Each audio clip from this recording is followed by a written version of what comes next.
Oh, how jealous Jesus is tonight that you do not waste your lives. You have a gift, and it is called life, and it's not about accumulating things.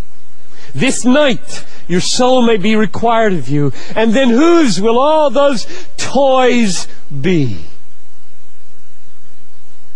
No sane person on his deathbed ever comforted his heart with his possessions that his life was well spent. So hear Jesus. If anyone would come after me, let him deny himself and take up his cross and follow me. For whoever would seek to save his life will lose it. And whoever loses his life for my sake and the gospel's will save it and not waste it. It is possible to waste your life. Few things make me tremble more at age 58 than wasting my life. You'll read about this in the book if you read it. I grew up in a Christian home, and this was hanging over the sink in the kitchen from the time I was a tiny little child. And every morning I would get up and run into the kitchen, and there it would be. Only one life, 'twill soon be past. Only what's done for Christ will last. Which communicated to me over the years as a child, you can waste your life. You can really waste it. It was built into my heart as a little child. Don't waste it. My dad told the story, one of the most moving I can remember as a little kid, sitting, hearing my father preach as an evangelist, and my father's eyes could really blaze in preaching.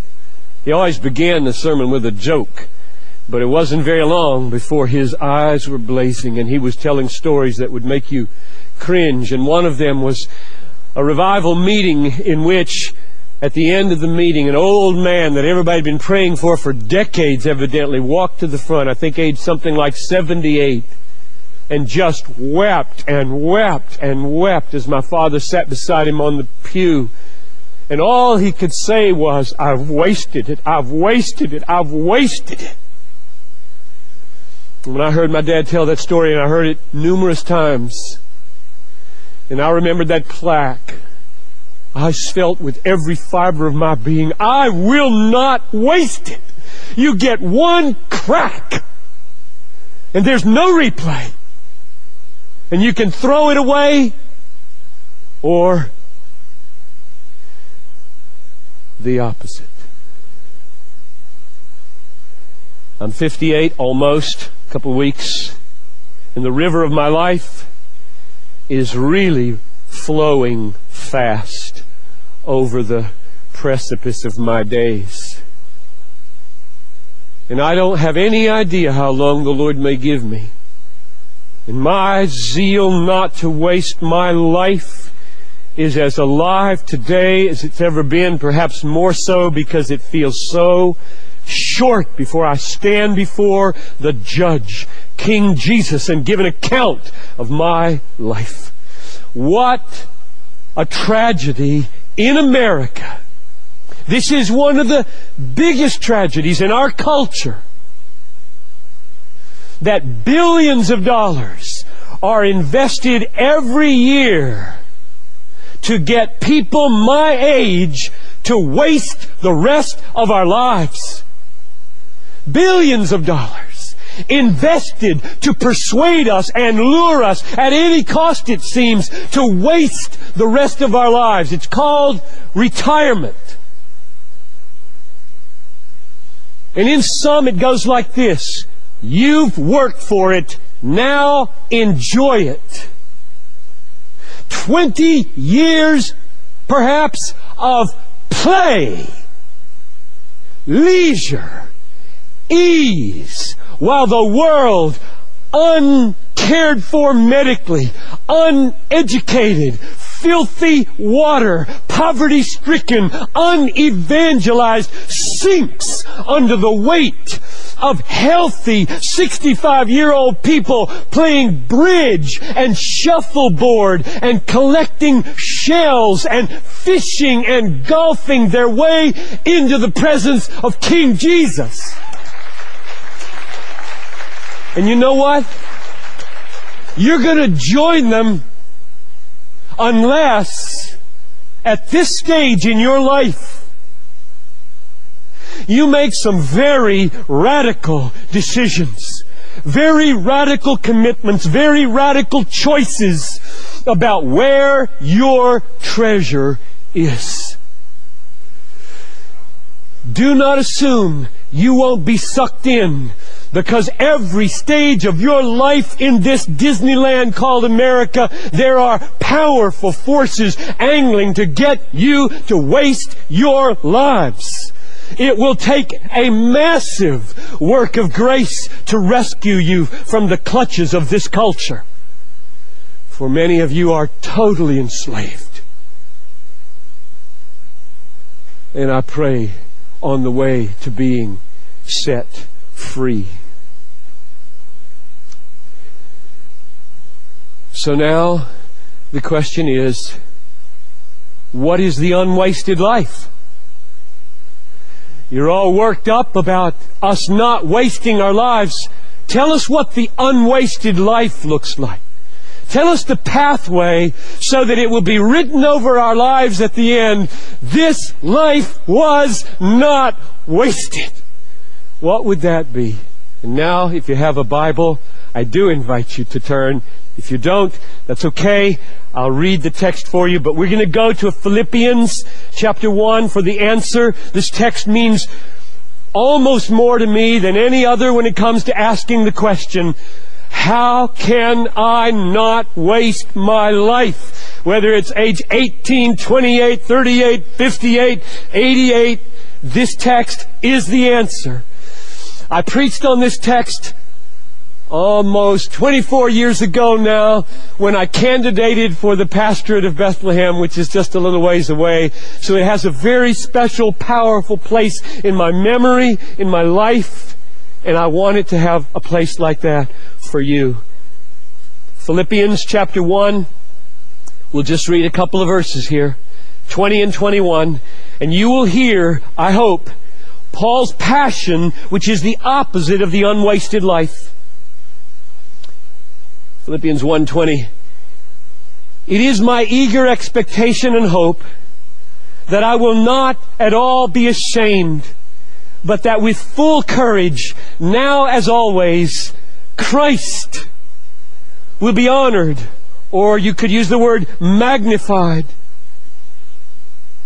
shown to be magnificent. Christ will be magnified, honored, shown to be magnificent in my body, whether by life or by death.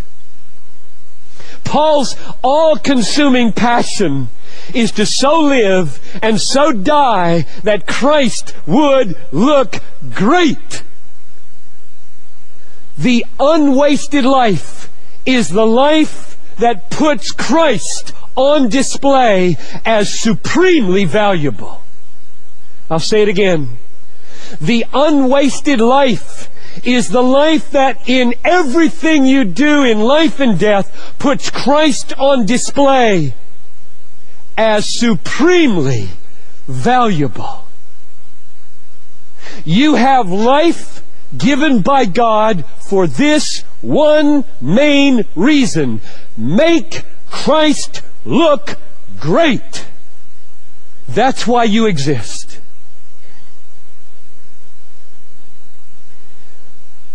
My expectation and hope is that Christ will be shown to be great in my body, whether by life or by death. And so there are two parts, life and death. Let's just take one at a time. How in Paul's mind and in Paul's life is Christ honored, magnified, shown to be great in his life? The answer is given in chapter 3, verse 7. Whatever gain I had, I counted as loss for the sake of Christ. Indeed, I count everything as loss because of the surpassing worth of knowing Christ Jesus my Lord. For his sake I have suffered the loss of all things and count them as rubbish in order that I might gain Christ. How does Paul make Christ look great? Answer: by experiencing Christ as such a treasure that everything else in his life is as nothing by comparison. I count everything, money, as loss, food as loss, looks as loss, friends as loss, family as loss, job and success as loss, graduation as loss, in comparison with the treasure that Christ has become for me. How do you make Christ look great in your life and thus not waste it? Money is given to you so that you might use money in a way that shows money is not your treasure. Christ is. Food is given to you so that you might eat it in such a way that it will be plain food is not your treasure. Christ is. Friends, family are given to you so that you might live with them in such a way that it will be plain to the world they are not your treasure. Christ is. Computers, toys, houses, lands, cars are given to you so that you might use them in such a way that it will be plain to the world. These are not your treasure. Christ is. You talk about lifestyle implications. Wartime living. The way we display the supreme worth of Jesus is by treasuring him above all things and then making choices which make the joy we have in his supreme worth manifest. Get it. Get it. And if he is not that for you tonight, if he's not that treasure for you, pray all night if you have to, that your heart would be so changed that you would now treasure Jesus above everything in your life. That's the way Paul says he magnifies Jesus in life.